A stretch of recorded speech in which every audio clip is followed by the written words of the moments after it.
एक और important subject हमें डिस्कस करना है और वो है कि आज वर्ल्ड मलेरिया डे है।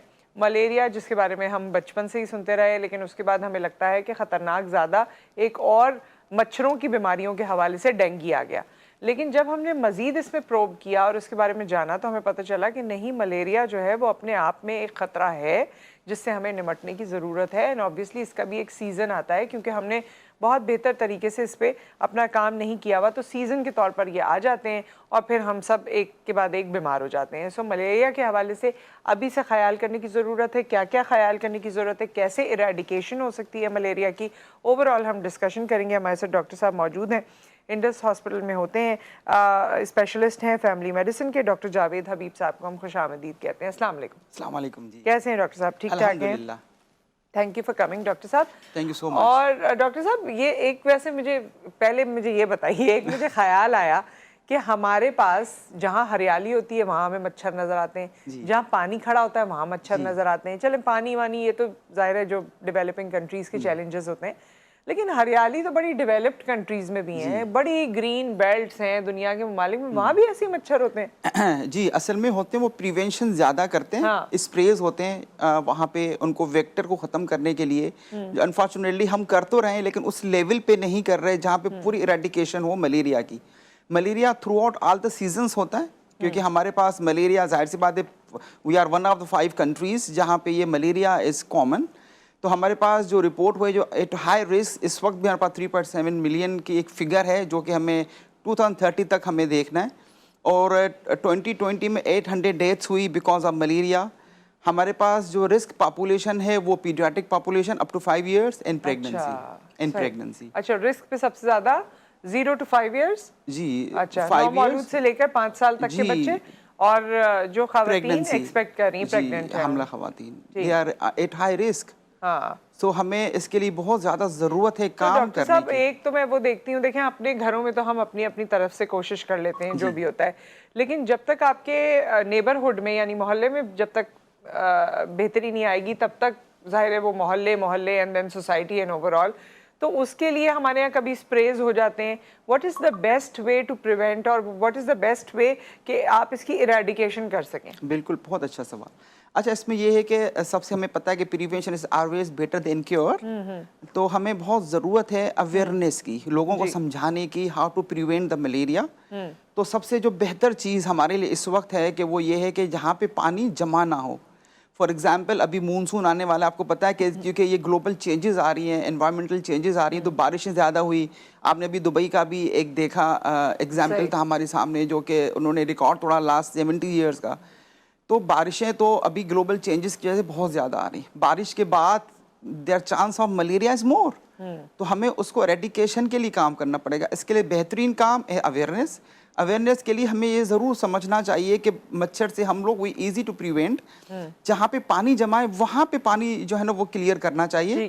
घरों के अंदर हम लोग क्या करते हैं, क्योंकि हमारे पास शॉर्टेज ऑफ वाटर तो रहती है ना कराची के अंदर, हम तो ये तो वो जमा करते हैं लेकिन हम उसको कवर नहीं करते, तो वहाँ पे ब्रीडिंग होती है मच्छरों की।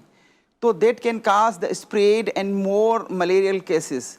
तो वो हमें देखना है कि हमें कोशिश करें बच्चों को स्पेशली स्लीव्स पूरी पहनाना चाहिए, स्लीव्स फुल पैंट्स पहनाना चाहिए जहाँ पे कोई एक्सपोज्ड एरिया ना हो, जहाँ पे मस्कीटो बाइट हो। अच्छा, जैसे पौधे वगैरह और गमले और इस तरह की छोटी मोटी पानी डाल के रखे ना, वो उसमें भी तो पानी डालते हैं, तो वो पानी डाल के रखे ना, क्योंकि हमारे पास जो गार्डन्स होते हैं वहाँ पे हम पानी डाल देते हैं सुबह सवेरे, तो उसमें भी थोड़ा सा ये है कि उसको कीप इट ड्राई। तो उसमें ये ज़्यादा बेहतर है कि we can prevent the malaria, क्योंकि अभी तो हमें चांस रहेगा मलेरिया का भी सीजन मानसून के बाद ज़्यादा आने वाला है। तो अभी हम अभी से तैयारी करें। अगर लोगों को अवेयरनेस, बहुत अच्छा काम, क्योंकि हमें बहुत ज़्यादा ज़रूरत है अवेयरनेस की, लोगों को समझाने की कि व्हेन टू रिपोर्ट, डॉक्टर्स के पास कब जाना चाहिए।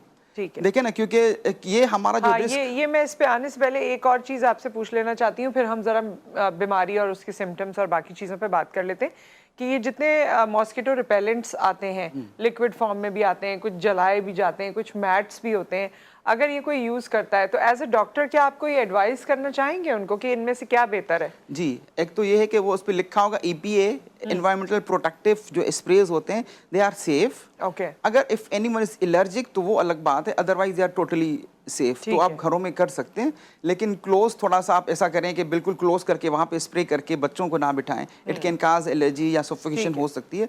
स्प्रे लगा के आप उसके बाद यू कैन एंटर, लेकिन it's safe for the humans, क्योंकि ये एनवायरमेंटल प्रोटेक्टिव हाँ, ये स्प्रेज हैं। तो स्प्रेज हो गए, वो रिपेलेंट की मैं बात करी जो रिपेलेंट भी रात दे में आर आप लगाते सेफ, हैं। बिल्कुल वो भी सेफ है। वो हम भी जो safe। सबसे जो ज्यादा ठीक। बेहतर है वो नेट लगाना, मलेरियल नेट लगाना, दैट इज मोर, क्योंकि जिस तरह से आपने पहले भी बात की, जहाँ पे अक्सर हमारे पास जहाँ एरियाज हैं जहाँ पे मस्कीटोज बहुत ज्यादा है, वहाँ पे हम लोग नेट इस्तेमाल करें, इट्स मोर इफेक्टिव। अच्छा, ये नेट तो हमें अब लगता है ना कि पुराना जमाना हो गया, नेट हाँ। कौन इस्तेमाल करे, लेकिन ये है कि नेट अभी भी लेकिन easy is a very effective, effective है। यस इट्स सही। Very effective. अच्छा डॉक्टर साहब, आप जरा बीमारी के हवाले से हमें बताइए, क्योंकि इतनी सारी अल्लाह माफ करे बीमारियां आ चुकी हैं और हर बीमारी के साइंस एंड सिम्टम्स एक दूसरे से मिलते हैं। गला खराब भी सब में हो जाता है, कोविड में भी वही चीजें हो रही होती हैं, तो मलेरिया में भी वही हो रही होती है। तो हाउ टू नो कि ये क्या चीज है और क्या कब आपको सीरियस होने की जरूरत है? बिल्कुल सही।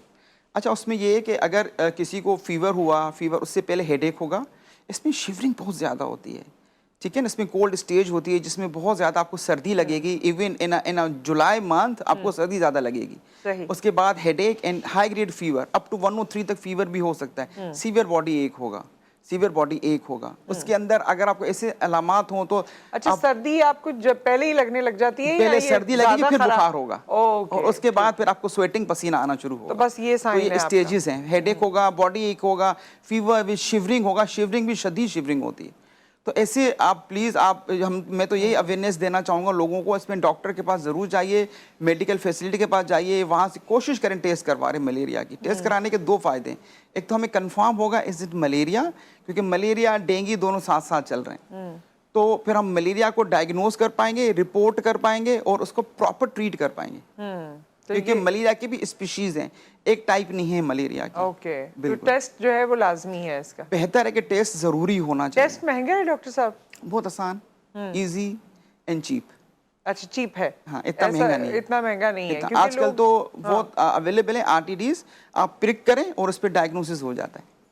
अच्छा, that is available in all the hospitals, RTDs available है, हमारे पास भी है, इंडस हॉस्पिटल में भी अवेलेबल है, जो हम लोग अक्सर कर रहे होते हैं आरटीडीज, दूसरे तो हॉस्पिटल डॉक्टर में साहब क्या मलेरिया जानलेवा भी हो जाता है? भी। यस, 800 डेथ्स हुई 2020 में, 800 डेथ्स, 0.4 मलेरिया से? Yes, it's a very, because malaria can complicate आपके, क्योंकि उसके अंदर क्या हो रहा है, आपके जो खून है ना उसमें टूटना शुरू होता है, आरबीसी डिस्ट्रक्शन शुरू हो जाती है, इसलिए हम लोग कहते हैं मलेरिया विथ कॉम्प्लिकेशन या विदाउट कॉम्प्लिकेशंस। अगर विथ कॉम्प्लिकेशन हुआ it can cause the death. सही। तो तो बिल्कुल। ये इसको सीरियस लेने की जरूरत है। बहुत ज्यादा जरूरत है। अच्छा, मलेरिया की दवाएं ओवर द काउंटर भी मिल जाती हैं डॉक्टर साहब? हाँ, मिल तो जाती लोग है, वो सर्दी लगने के बाद वो कहते हैं जी मलेरिया की दवा लेके चलो पी लेते हैं, तो क्योंकि ये हाँ, सेल्फ बिल्कुल। मेडिकेशन जो इस तरह से की जाती है उसको आप कैसे देखते हैं, और क्या वो भी अल्लाह न करे मरने की वजह हो सकती है बिल्कुल सही होने के देखिए, बजाय? अब मैंने आपको पहले बताया कि मलेरिया के भी काफ़ी स्पीशीज़ हैं, टाइप्स हैं मलेरिया की। कौन कौन सी टाइप, क्योंकि काफ़ी दवाएं रेजिस्टेंट हैं, काम नहीं करती, जो रिकमेंडेड है WHO की तरफ से वो भी ज़्यादा बेहतर होती हैं, क्योंकि जब हम टेस्ट करवाते हैं तो हमें पता चलता है कि है कौन सा टाइप मलेरिया जो कि हमें ज़रूरत पड़ती है कि उसको ट्रीट करने की। ठीक है। कभी कभार हम जो दवाई खिलाते हैं वो कम्प्लीटली इराडिकेट नहीं होता मलेरिया, जो हर महीने फिर बुखार आना शुरू हो जाता है, it can cause the complications. तो Okay. टेस्ट कराना बेहतर है, ज़रूरी है, और मेडिकल ओपिनियन लेना ज़रूरी है। Counter medication it's better to avoid, नहीं लेना चाहिए।